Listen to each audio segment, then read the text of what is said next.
Hola, en este video vamos a hablar un poco de cómo se desarrolla la primera parte del siglo XIX al concluirse la consumación de la independencia en 1821.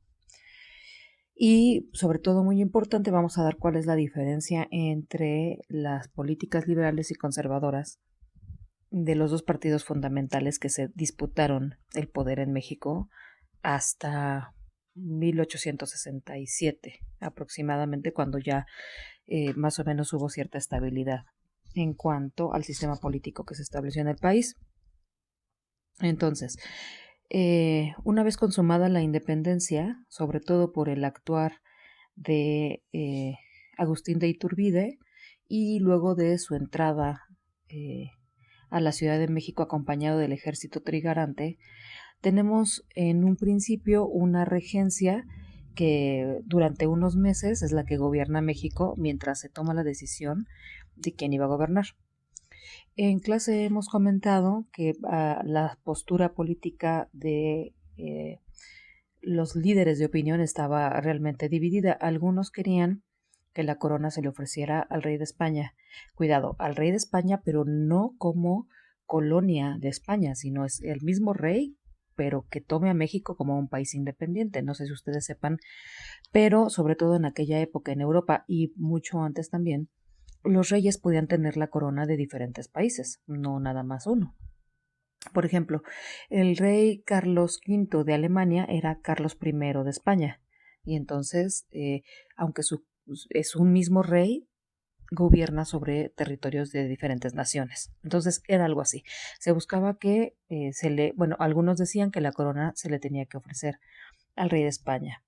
Otros decían que el camino era más bien la república, que ahorita vamos a ver cuáles son las dos diferencias, y por ahí hubo una ocurrencia bueno, no, es ocurrencia porque pues realmente no fue apoyada por nadie, pero del padre Mier eh, proponiendo que la corona se le ofreciera a los descendientes de Moctezuma como legítimos gobernantes de las tierras de la Náhuac, ¿no?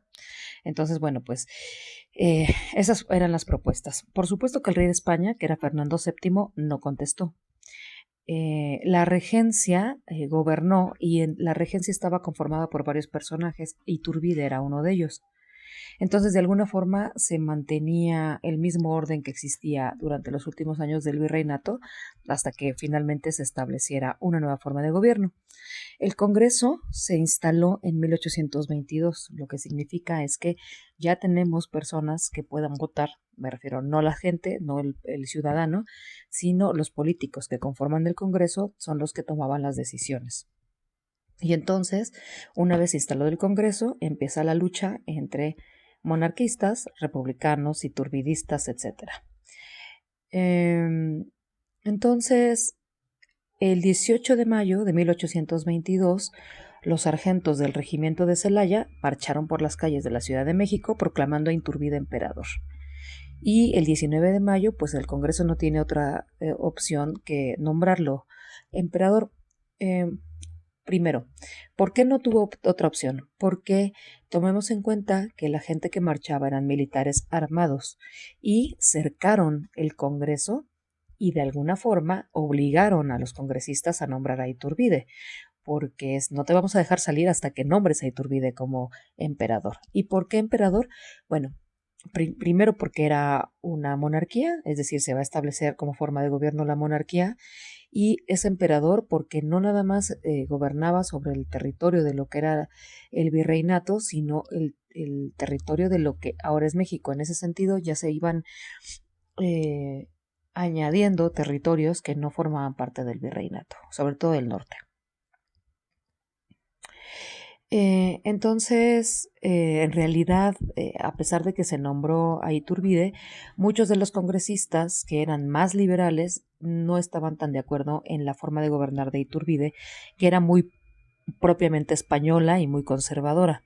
Entonces, en el Congreso, poco a poco, la oposición contra Iturbide fue creciendo y lo que él hizo fue disolver al Congreso y perseguir a los congresistas liberales, sobre todo pues estos que estaban en contra de él. Esto provoca que nuestro personaje fundamental del siglo XIX hace su aparición como triunfal. Claro que ya había participado en la independencia, pero en este momento Antonio López de Santana proclama el Plan de Casamata, donde desconoce al imperio y convoca a un nuevo Congreso. Como en realidad mucha gente no estaba de acuerdo con el gobierno o el imperio de Iturbide y además con lo que hacía, además también sumándole que Santana era muy bueno para negociar, muchos oficiales iturbidistas se anexaron al plan de Casamata y esto obligó a que Iturbide dejara el trono el 20 de marzo de 1823. Entonces ahí se corta el gobierno imperial. Y bueno, ya tenemos entonces una nueva etapa en donde el tipo de gobierno o el sistema de gobierno va a ser una república federal, donde a partir de la reintegración del Congreso se proclama una nueva constitución, bueno, se proclama la primera constitución oficial de México como país, que es la Constitución de 1824, en donde se determina que el periodo presidencial será de 4 años, donde la religión católica es oficial, hay libertad de pensamiento y expresión, hay igualdad y se mantienen los fueros eclesiásticos y militares. Lo que vemos, ya habíamos en clase platicado un poco de los fueros, lo voy a volver a explicar ahorita. La idea de la Constitución de 1824, aunque establece una república federal, sí todavía toma en cuenta que la religión de todos los mexicanos es la católica, por lo tanto todavía la toma en cuenta como la religión oficial. Sin embargo, también hay unos elementos muy liberales como la libertad de pensamiento y de expresión, la igualdad, etcétera, aunque se mantienen los fueros eclesiásticos y militares. Esto no va a durar mucho tiempo, esto va a cambiar en 1835, pero bueno, ya lo veremos. Y entonces tenemos a nuestro primer presidente, que sabemos que se hizo llamar Guadalupe Victoria, y quien sí fue el primero que, bueno, más bien el de los pocos que duró su periodo presidencial de 4 años. Porque lo primero que hizo Guadalupe Victoria fue solicitar préstamos a bancos ingleses, sobre todo, para que pues hubiera dinero y poder trabajar. Tener dinero en las arcas nacionales es lo que le permite a Guadalupe Victoria mantenerse en el gobierno durante este periodo de 4 años, porque en realidad vamos a ver que los siguientes periodos fueron siempre interrumpidos por levantamientos, por rebeliones, etcétera. Entonces inició una lucha muy, muy fuerte entre los liberales y conservadores. Entonces, poco a poco la lucha en el país se centra justamente en esta disputa entre liberales y conservadores. Y la lucha entre ellos inicia con mayor fuerza cuando Santana, de haber establecido en su primer periodo presidencial, después de Nicolás Bravo, que vino después de Guadalupe Victoria, una república federal, se ausenta del poder y entonces Gómez Farías, que era el vicepresidente, se queda como presidente e intenta una absoluta reforma liberal muy, muy, muy grande, que digamos que son los antecedentes para las reformas que estableció Juárez, Ocampo y todos estos hombres 30 años después, o bueno, 20 años después.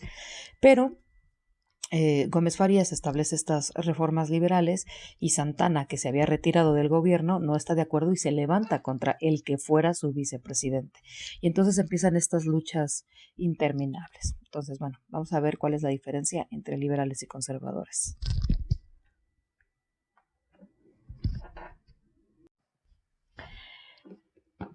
Bien, primero para hablar de los conservadores, pues los conservadores se llaman conservadores justamente porque quieren que el sistema se conserve, que se mantenga como estaba antes. Es la idea de mantener el antiguo régimen. Entonces, la Constitución del 24 establecía libertad de expresión, pero los conservadores estaban en contra de ella. No les gustaba que cuando estuvieran en el poder la gente les dijera que no estaban de acuerdo con sus medidas. Entonces, lo que ellos buscan es limitar la libertad de expresión, sobre todo a través del concepto de moral. Es como, eso es inmoral, no debes decir nada de la gente que gobierna, no tienes que decir nada de la iglesia, no tienes que decir nada de los militares, porque eso es inmoral, ¿no? Entonces, esa moral, que es una cosa muy ambigua, fue el límite que ellos buscaban establecer a esa libertad de expresión. defienden los fueros eclesiásticos y militares. O sea, el fuero simplemente de lo que trata es de la posibilidad que un grupo tenga el privilegio de ser juzgado por tribunales especiales. Eso es el fuero. Se estableció como una protección para los políticos, pero también existía en el siglo XIX y antes para los religiosos y militares. Y significaba que si un religioso cometía una violación a la ley o un militar eh, cometía una violación a la ley, los tribunales que los iban a juzgar eran o el eclesiástico o el militar, eh, respectivamente, pero no los tribunales civiles que juzgaban a todos los demás. Entonces, buscaban justamente la facción conservadora, buscaba que esto se mantuviera. ¿Por qué? Porque los políticos conservadores, bueno, muchos de los políticos conservadores eran justamente eclesiásticos y militares. Entonces estaban dentro de esos grupos y les interesaba mantener el privilegio. Otros eran laicos, es decir, eran ciudadanos normales, pero estaban de acuerdo en que el gobierno estuviera relacionado con la religión o que mantuviera una relación muy fuerte con la religión de tal suerte que hasta un pecado pudiera convertirse en un delito, vamos a decir. Entonces, pues ellos buscaban que los fueros se mantuvieran, ¿no? De hecho, una de las banderas de lucha de los conservadores era justamente religión y fueros, porque además decían que si la religión no estaba unida al gobierno, entonces ¿cómo sabríamos lo que es bueno y malo? Y si ustedes tienen esa duda, ¿no? De, bueno, pues, ¿cómo sabemos lo que es bueno y malo? En realidad, yo les comento que es muy probable que ustedes ya se hayan dado cuenta que lo bueno y lo malo está en otro lugar, está en la ética y no exactamente en la religión. O sea, una persona que no tiene religión, de la misma forma, a través de la reflexión racional, puede saber lo que es bueno o lo que es malo. Y también el problema es que a veces la religión establece un concepto de bondad o de maldad a partir de conceptos que justamente son muy religiosos, pero que no son válidos para todos. Entonces, una cosa es muy claramente decir que asesinar es equivocado o está mal, pero no es lo mismo que quieran juzgarte por querer decir lo que piensas, ¿no? Entonces, a lo mejor eh, en la misa o en el sermón te decían que debías mantenerte callado porque uno tiene que obedecer los designios de Dios de tal suerte que si tú sufres pobreza, tienes que aguantar y vivir esa vida que se te envió sin protestar. Sin embargo, pues la realidad es que hay mucha gente que decía, pues sí, hay que quejarse, hay que luchar, hay que protestar, porque la situación que nos trae la pobreza no tiene nada que ver con Dios, sino tiene que ver con una cuestión de explotación.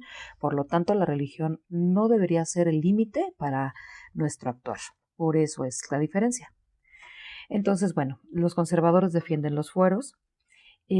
Y una cosa bien importante, están en contra del libre mercado.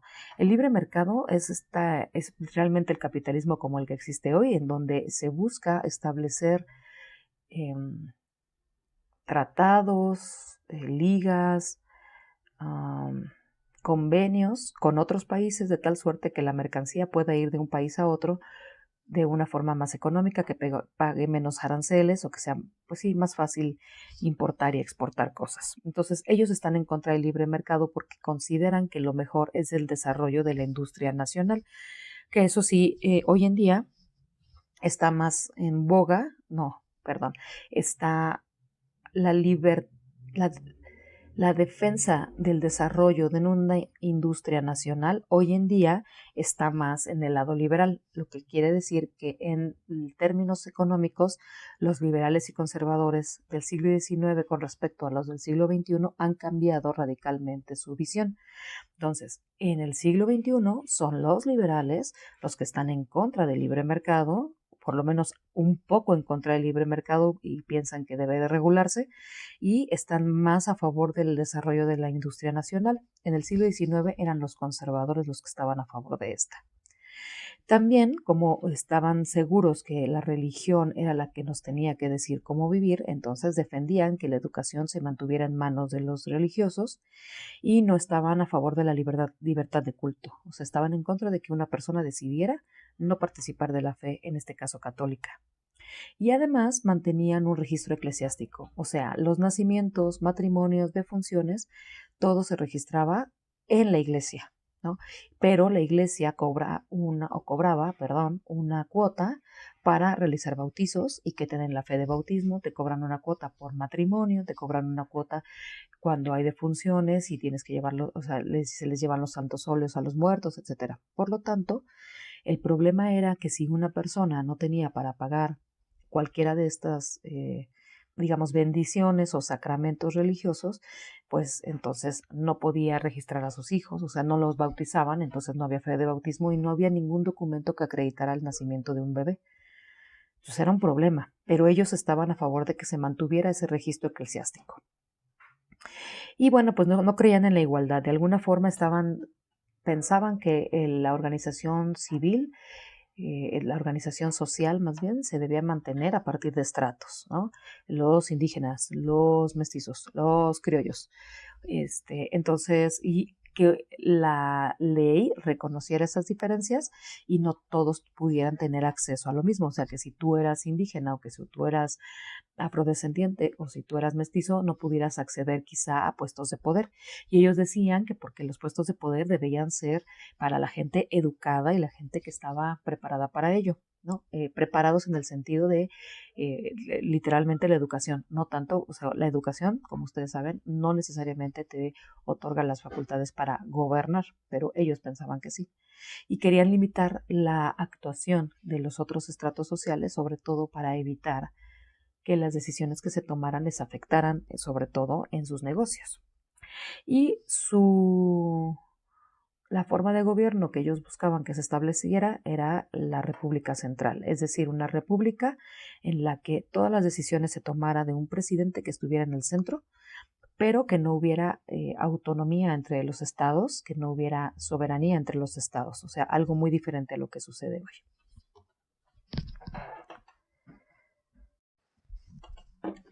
Bien, por lo que hace a los liberales, ¿no? La forma de ver a los liberales el gobierno como debería estar en México, según ellos, es justamente lo opuesto a los conservadores. Todo es lo opuesto.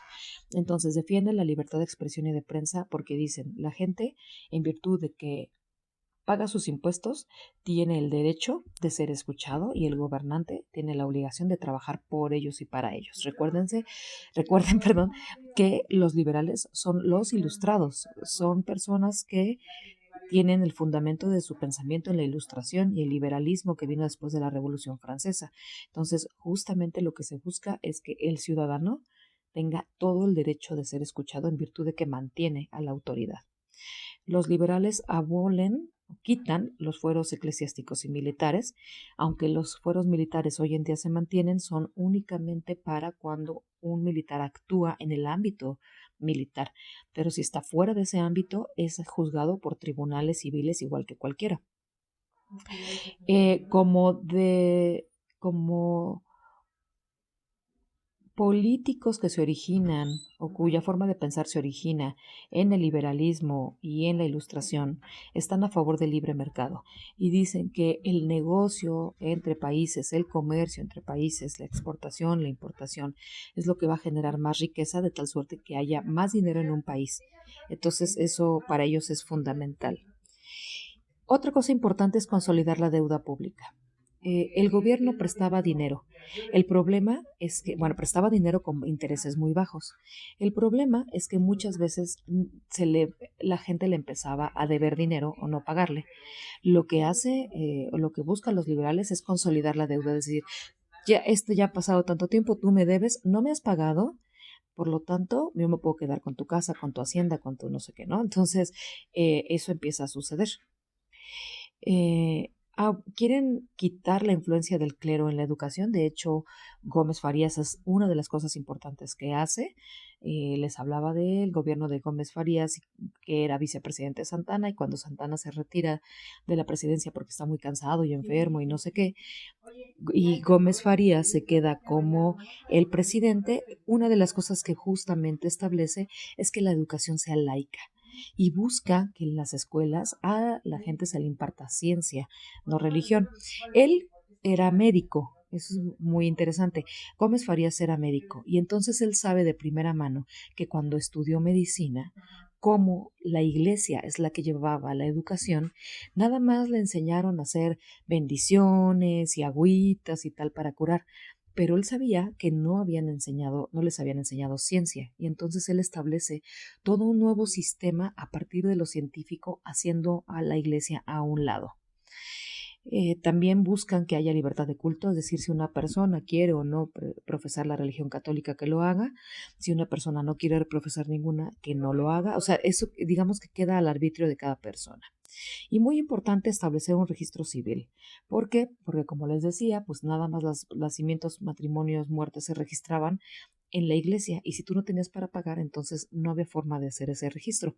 Por lo tanto, el registro civil se buscaba que fuera gratuito y que cualquier persona pudiera presentarse ante la autoridad registral, es decir, del registro, y dar cuenta de nacimientos, matrimonios, de funciones, etcétera, y obtener un documento oficial que no tuviera nada que ver con la iglesia.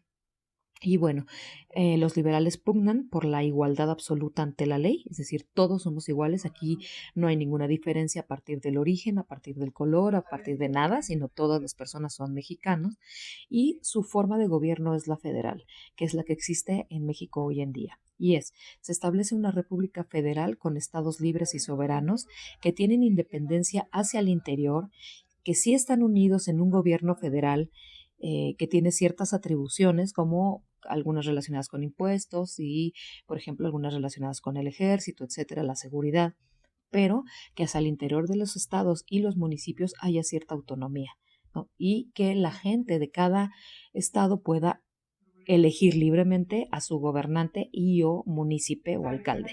Y eso es como estamos hoy en día, y eso es lo que buscaban los liberales.